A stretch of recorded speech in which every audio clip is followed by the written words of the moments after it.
আজকের ভিডিওর মাধ্যমে আপনারা খুব সহজেই শুধুমাত্র একটি অ্যাপস দিয়েই এইরকম আকর্ষণীয় ফটো এডিটিং করতে পারবেন। তো চলুন কথা না বাড়িয়ে ভিডিওটি শুরু করা যাক। বরাবরের মতো আমি আছি Masum Billah from Masum tech 46 YouTube channel. এখনও যারা আমার চ্যানেলটি সাবস্ক্রাইব করে রাখেননি অবশ্যই সাবস্ক্রাইব করে বেল আইকনটি বাজিয়ে দিবেন।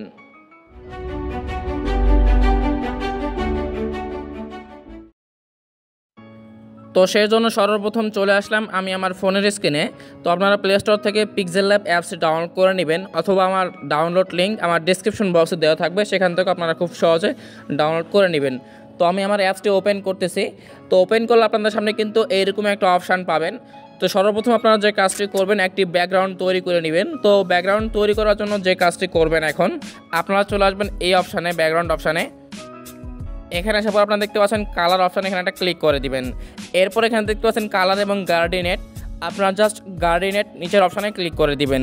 এরপর এখান থেকে আপনারা যে কোনো একটি সিলেক্ট করে দিবেন। তো আমি এটা সিলেক্ট করলাম। এরপর এখানে দেখতে পাচ্ছেন প্লাস আইকন, এখানে একটা ক্লিক করে দিবেন। এরপর আপনারা যে কাজটি করবেন, উপরে দেখতে পাচ্ছেন এরকম কিছু অপশান, আপনারা জাস্ট এখান থেকে 2 নম্বর যে অপশানটি এখানে সিলেক্ট করে দিবেন। এরপরে আপনারা দেখতে পাচ্ছেন এখানে কিন্তু কালার অপশান, আপনারা জাস্ট এখানে একটা ক্লিক করে দিবেন। তো এখানে ক্লিক করলে আপনাদের কালার ইচ্ছা মতো বা পছন্দ মতো কালার আপনারা সিলেক্ট করে দিবেন। তো আমি এখান থেকে এইটা সিলেক্ট করে দিলাম।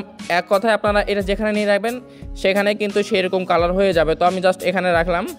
এরপর সিম্পলি ওকেতে ক্লিক করে দিলাম। এরপর এখানে দেখতে পাচ্ছেন এই পাশে কিন্তু আমার কালো করা আছে। তো আমি জাস্ট এটা চেঞ্জ করার জন্য এইভাবে একটু হাত দিয়ে নড়াচড়া করব। এরপর আমি আবার চলে আসলাম আবার কালার অপশানে। এরপর এখান থেকে মাঝখানেটা আমি এভাবে এই পাশে নিয়ে চলে আসলাম।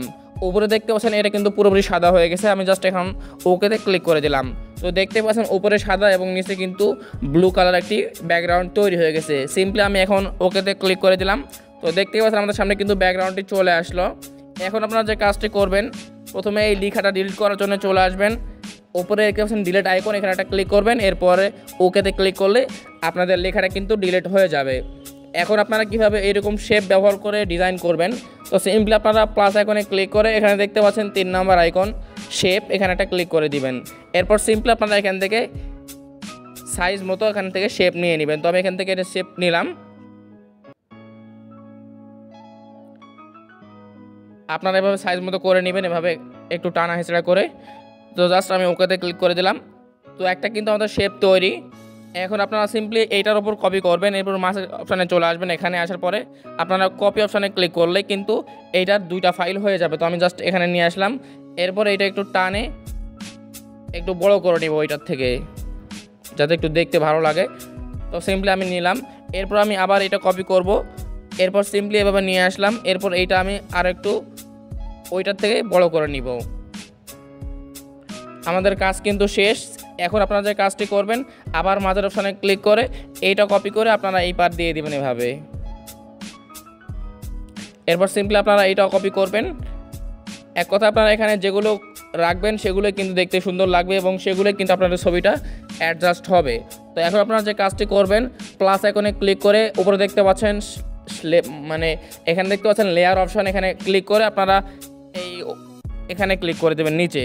এরপর সিম্পলি সবগুলো মার্ক করে দিবেন। এরপর আপনারা এখানে ক্লিক করে দিবেন, সবগুলো আপনারা একসঙ্গে করে নেবেন। এরপর এখানে যে কাজটি করবেন, আপনারা চলে আসবেন টেক্সটুর অপশানে, এখানে ক্লিক করে দিবেন। এরপর এখানে দেখতে পাচ্ছেন আইকন, এখানে একটা ক্লিক করে দিবেন। তো এখানে ক্লিক করলে আপনাদের সামনে কিন্তু এরকম একটা অপশান চলে আসবে। সিম্পলি আপনারা এখান থেকে গ্যালারিতে চলে যাবেন। এরপর আপনারা যে ছবিটি এডিট করতে চান এখানে নিয়ে চলে আসবেন। তো সিম্পলি আমি এইটা সিলেক্ট করলাম।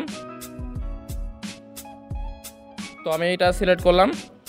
এরপর সিম্পলি এখান থেকে একটু ক্রপ করে নিব ছবিটা, যাতে একটু ভালো লাগে দেখতে। এরপর ওকেতে ক্লিক করে দিলাম। তো ক্লিক করলে দেখতে পাচ্ছেন আমাদের সামনে কিন্তু চলে আসলো। এরপর সিম্পলি আপনারা এটা এনেবল করে দিবেন। তো আমাদের কাজ কিন্তু শেষ। আমি এখান থেকে এখন রাইট চিহ্নতে ক্লিক করে দিলাম। এখন চলে আসবেন স্টক অপশানে, এখানে ক্লিক করে আপনারা এটা এনেবল করে দিবেন। এরপর সিম্পলি এখান থেকে কালো কালার সিলেক্ট করে দিবেন। এরপর রাইট চিহ্নতে ক্লিক করে দিবেন। তো আমাদের কাজ কিন্তু এখান থেকে অলরেডি শেষ। এখন আপনারা আরও সুন্দর করার জন্য চলে আসবেন শ্যাডো অপশানে, এখান থেকে আপনারা শ্যাডোটা এনেবল করে দিবেন। তো আমি এখানে ক্লিক করলাম। এরপর এখান থেকে এইটা এনেবল করে দিলাম। তো দেখতে পাচ্ছেন আমাদের ডিজাইনটা কিন্তু অলরেডি তৈরি। আমি এখন রাইট চিহ্নতে ক্লিক করলাম। এরপর সিম্পলি আমরা এটা একটু বড় করে নিব। তো এভাবে কিন্তু আপনারা রেখে দিতে পারেন, অথবা আপনারা চাইলে কিন্তু এখানে টেক্সট অপশানে ক্লিক করে আপনারা কিন্তু নিচে আপনাদের নামটাও এখানে লিখে নিতে পারেন। তো আমি নাম লিখলাম না এখন, তো আমি এটা কেটে দেবো এখানে ক্রস আইকনে ক্লিক করে। তো আমাদের কাজ কিন্তু এখান থেকে শেষ। খুব সুন্দর কিন্তু ডিজাইনটি হয়ে গেছে। এরপর সিম্পলি আপনারা দেখতে পাচ্ছেন উপরে শেপ আইকন, সেভ এখানে ক্লিক করে দিবেন। এরপর সিম্পলি সেভ অ্যাজ ইমেজ এখানে ক্লিক করলেই আপনাদের সামনে কিন্তু এইরকম একটা অপশান চলে আসবে। সিম্পলি ডিফল্টে ক্লিক করে আপনারা এখান থেকে আলট্রা সিলেক্ট করবেন। এরপর সেভ টু গ্যালারি এখানে ক্লিক করলে আপনাদের ফাইলটা কিন্তু সম্পূর্ণ এইচডি কোয়ালিটিতে সেভ হয়ে যাবে।